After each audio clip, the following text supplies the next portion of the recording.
का second part है रामबाण है बेटा। आप लोग निरंतर प्रयास करते रहिए, जरूर सफल हो जाएंगे। तो बाल विकास का प्रमुख विशेषता क्या है? निरंतरता। निरंतरता का अर्थ होता है जब बालक का विकास होता है तो वह सतत क्रम पर होता है, सरल क्रम पर होता है, वह क्रमबद्ध होता है। जैसे उसकी शैशवावस्था कुछ एक विशेष अंग पर होती है, वहीं पर बाल्यावस्था एक विशेष अंग पर होती है, वहीं पर किशोरावस्था एक विशेष अंग पे होती है।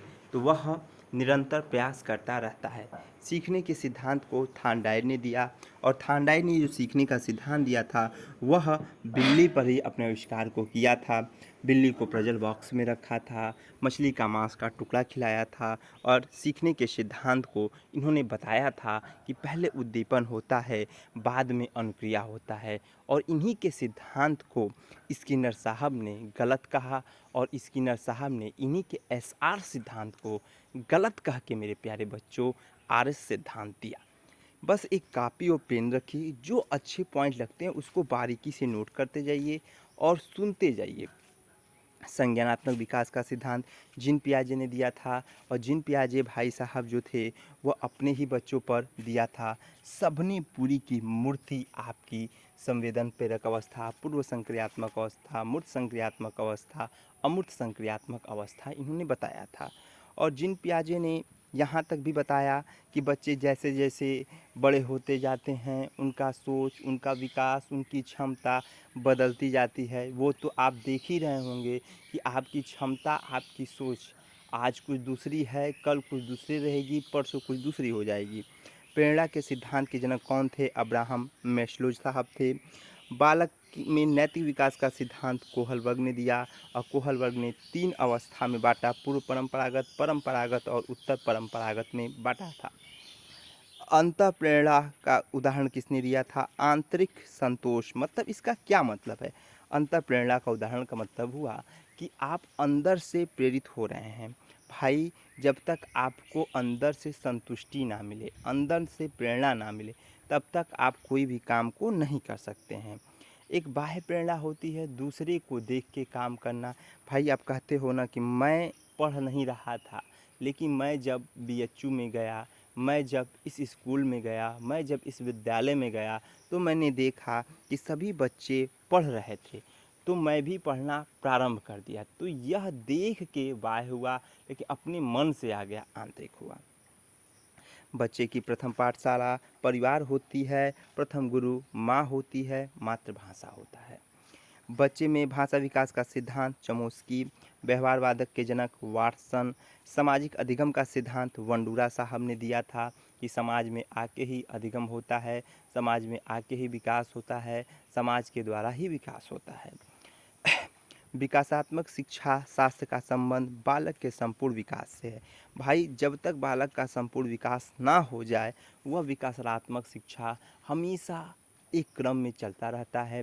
और शिक्षा का अर्थ होता है अंदर के ज्ञान को बाहरी जीवन से जोड़ना, पूर्व ज्ञान को आंतरिक ज्ञान से जोड़ना, पूर्व ज्ञान को बाहरी ज्ञान से जोड़ना। समावेशी शिक्षा का मुख्य उद्देश्य है सभी बच्चों को समान अवसर देना। जब तक बालक को अवसर नहीं दोगे, देखिए एकदम बेसिक लेके चल रहे हैं कि हमारे बच्चों का एकदम यहाँ से कंप्लीट हो जाए। समावेशी शिक्षा का अर्थ यह था कि सबको अवसर दें, सबका विकास हो, समान रूप से विकास हो, सबको ऐसा अवसर दिया जाए कि किसी में जाति भेदभाव का कहीं भी इसमें संकल्पना ना आए। कौन सा परीक्षण? बालक की मानसिक स्तर तो बुद्धि लब्धि परीक्षण होता है। अधिगम का वर्गीकरण ब्लूम के द्वारा हुआ था। अधिगम अक्षमता, this is the important point. अधिगम अक्षमता का मुख्य उदाहरण है डिस्लेक्सिया। इस पे एक वीडियो आएगा आप लोग को। तो अधिगम अक्षमता का है डिस्लेक्सिया। किस आयु में भाषा सीखने की क्षमता सबसे अधिक होती है? तो प्रारंभिक बाल्यावस्था। जब बालक प्रारंभिक बाल्यावस्था में आता है तो वह भाषा को सीखने का पूरा प्रयास करता है, और वो जो भी अनुकरण रूप से वो सीखता है वो धीरे धीरे अस्थायी रूप में हो जाता है। प्रारंभिक बाल्यावस्था में कौन सा खेल महत्वपूर्ण है? अनौपचारिक खेल। बालक में पूर्वाग्रह को कैसे दूर किया जा सकता है? तो समावेशी शिक्षा के माध्यम से। जब सबका साथ सबकी विकास की बात किया जाए तो उसमें जो भी चीज़ें गलत हो रही है, गलत प्रभाव पड़ रहा है, वो धीरे धीरे ख़त्म हो जाएगा।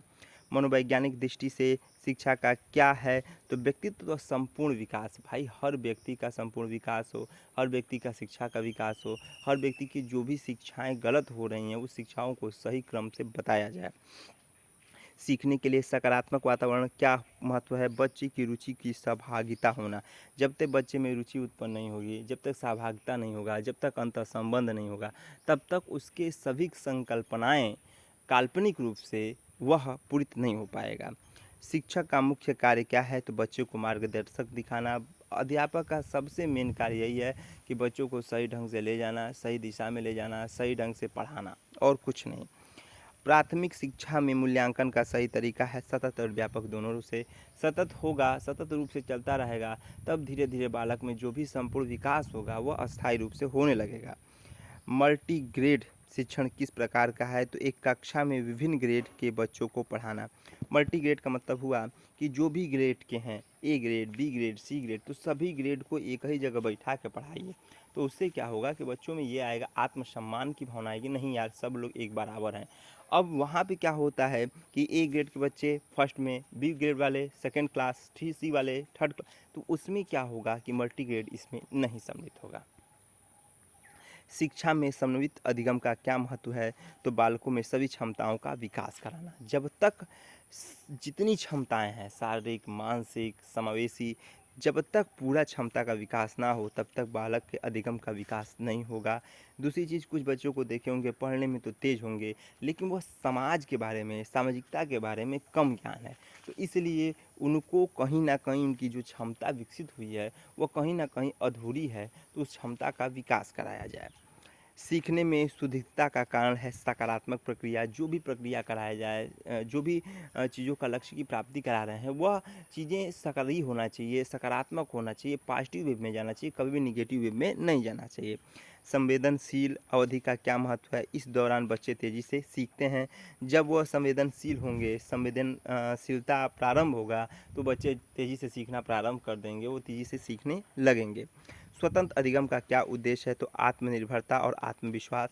भाई जब तक आप स्वतंत्र नहीं होगे, किसी को किसी पर भार दे के पढ़ाया जाए, किसी से भार दिला के कोई काम को कराया जाए, तो वो काम संपूर्ण रूप से नहीं हो पाएगा। इसीलिए स्वतंत्र होना भी जरूरी है, जिससे कि आत्मसम्मान आएगा, आत्मनिर्भरता आएगा, आत्मविश्वास आएगा। कौशल विकास का सही तरीका क्या है, तो नियमित अभ्यास और फीडबैक। जब आप विकास कर रहे हैं, नियमित कार्य कर रहे हैं, तो फीडबैक भी लेना ज़रूरी है कि आप कहाँ तक पहुँचे, आपने जो भी विकास किया, आपने जो भी कार्य किया, आप कहाँ तक पहुँच गए हैं और कहाँ तक पहुँचना है, तो फीडबैक भी बहुत ज़रूरी है। बच्चों को आप पढ़ा रहे हैं, बीच बीच में आप टेस्ट लेते हैं, बीच बीच में आप एग्ज़ाम कराते हैं, तो उनका फीडबैक तो पता ही चलता है, साथ में आपका भी फीडबैक पता चलता है कि आपके समझाने का तरीका सही है कि नहीं, बच्चों का समझने का तरीका सही है कि नहीं। बालक की रुचियों का विकास किस प्रकार होता है, अनुभव और प्रयोग के द्वारा। कक्षा प्रबंध का मुख्य तत्व क्या है, अनुशासन, सकारात्मक वातावरण। अनुशासन बहुत ज़रूरी है। जब तक बालक में अनुशासन नहीं आएगा, बालक को अनुशासन इसलिए ज़रूरी है कि अनुशासन देना इसलिए ज़रूरी है कि अनुशासन के ही माध्यम से भी रुचि पैदा होती है। क्योंकि अनुशासन आप नहीं देते हैं, आप किसी को छोड़ दीजिए, भाई अनुशासन बहुत ज़्यादा भी नहीं देना है, लेकिन अनुशासन ज़रूरी भी है। दोनों चीज़ ध्यान रखेंगे। अनुशासन ज़्यादा देने से रूढ़ता आ जाती है, अनुशासन ज़्यादा दे देने से बालक उस पढ़ाई से दूर हो जाता है, लेकिन अनुशासन ना देने से बालक की जो क्षमता होती है, जो विकसित होना होता है, वो अनुशासनहीन होने लगता है और बालक कहीं ना कहीं अपने क्षमता के विकास से दूर हो जाता है। इसलिए उन्हें सकारात्मक वातावरण भी देना ज़रूरी है। बच्चों में नैतिक विकास का महत्व क्या है, तो उचित वातावरण और सामाजिक जिम्मेदारी। विकास में कौन सी विशेषता नहीं है, तो विकास अपरिवर्तनीय होता है, ये गलत है।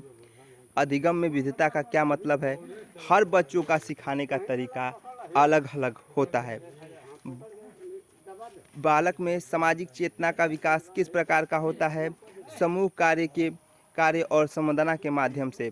बालक जब तक सामाजिक चेतना के रूप में नहीं आएगा, सामाजिक क्षमता के रूप में नहीं आएगा, तब तक वो समूह कार्य को नहीं करेगा। समूह कार्य क्या होता है, संगठन। भाई कोई भी काम कर रहे हैं तो आप संगठन में करेंगे, संगठन जब कंबाइंड में करेंगे तो सामूहिक रूप से होगा, और सामूहिक रूप से चिंतन भी जरूरी होना चाहिए, क्योंकि आप अकेले चिंतन करेंगे तो वह चीज़ों को अच्छे तरीके से नहीं कर पाएंगे, लेकिन वो सामूहिक रूप से करेंगे तो हो जाएगा।